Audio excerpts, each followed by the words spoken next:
रामचंद्र भगवान की जय। पवन सुत हनुमान की जय। श्री गणेशाय नमः। श्री रामचंद्राय नमः।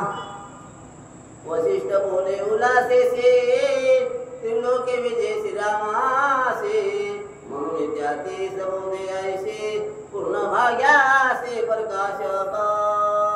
ओम नमो जी गणनायका एकदंतावरदायका चरुचुंदरा विनायका कृपा मजवरी नमो ब्रह्मकुमारी हंसा रुद्रवागे स्वारी विनाश वेद चिंतरी विजय मूर्ती सर्वदा नमन माझे गुरुवर्या सुख मूर्ती करुणालया नमो संत क्रोधांच्या पा वेद वेद कर्गोनिया आता नमो पांडुरंगा तुहा यावे कथेच्या प्रसंगा निर्सोनी माझी आवसंगा तरी कृपा मजवरी।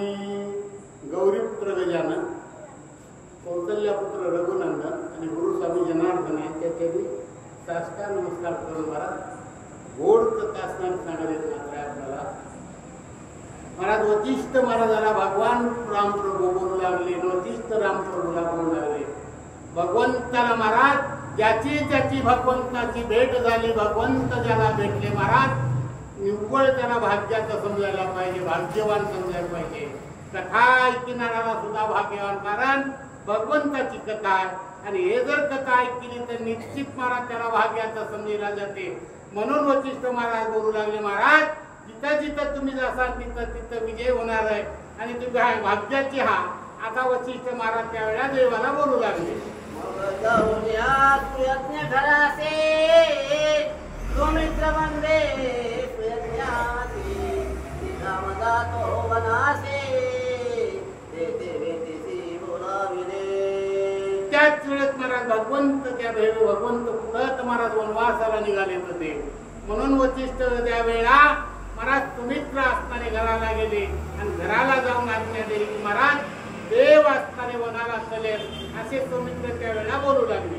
ऐकोने श्रीरामाचे गमना सुयज्ञ झाला उदिगमन लावणे दोने नयन हेला पान तटस्ते। त्याचे देव त्यावेळेला महाराज एवढा ऐकल्याच्या नंतर महाराज गमन म्हणजे महाराज वनवासाला जाण्याचं गमन होणार आहे देवाचं। या करता भगवंत आता वनाला निघाले। हे महाराज ही कथा ऐकली त्यावेळेला कानानं ऐकल्याबरोबर दोन्ही नेत्र लावले आणि दोन्ही नेत्र लावून भगवंत त्यावेळेला महाराज आणि आपल्या रूपामध्ये विलीन झालेले आहेत। मग करुणिया संध्या वंदना सुयज्ञाला दे अपना देखता ती श्री रघुनंदन झाली लोटांगण सद्गुरु कृपा। त्याच वेळेस महाराज देव असणारे असत्यान सारले, अंघोळ सारला, नेम सारला महाराज हे नित्य नेम असणारा केला करून भगवंत असणारे त्यावेळेला बाहेर आले। महाराज बाहेर आपल्या महालामध्ये आल्याबरोबर वशिष्ठ महाराजाला पाहिल्याबरोबर महाराज चरणावर लोटांगण असताना घातलं। त्यावेळेला मधुपर कविधे विधान केले तक्त पूजन आपले भूषले रघुनंदन तरी समर्पण गुरुपुत्रा। त्याच वेळेस गुरुपुत्राला असणारे वशिष्ठ या वेळेला महाराज भगवंताला जवळ आले। जवळ येऊन महाराज त्यावेळेला मधुपूजन असणारे केलं त्यावेळेला आणि वशिष्ठ महाराज आपल्या गुरुपुत्राला असणारे आणि वस्त्र आणि अलंकार असणारे दिले त्यावेळेला। जडित कुंडले रत्न मेखला पावणे बसणे आराध्य महाराज करकने मुद्रिका सकला श्रींगारीला गुरुपुत्र। त्याच वेळेस महाराज गुरुपुत्राची त्यावेळेला सेवा केली भगवंताना।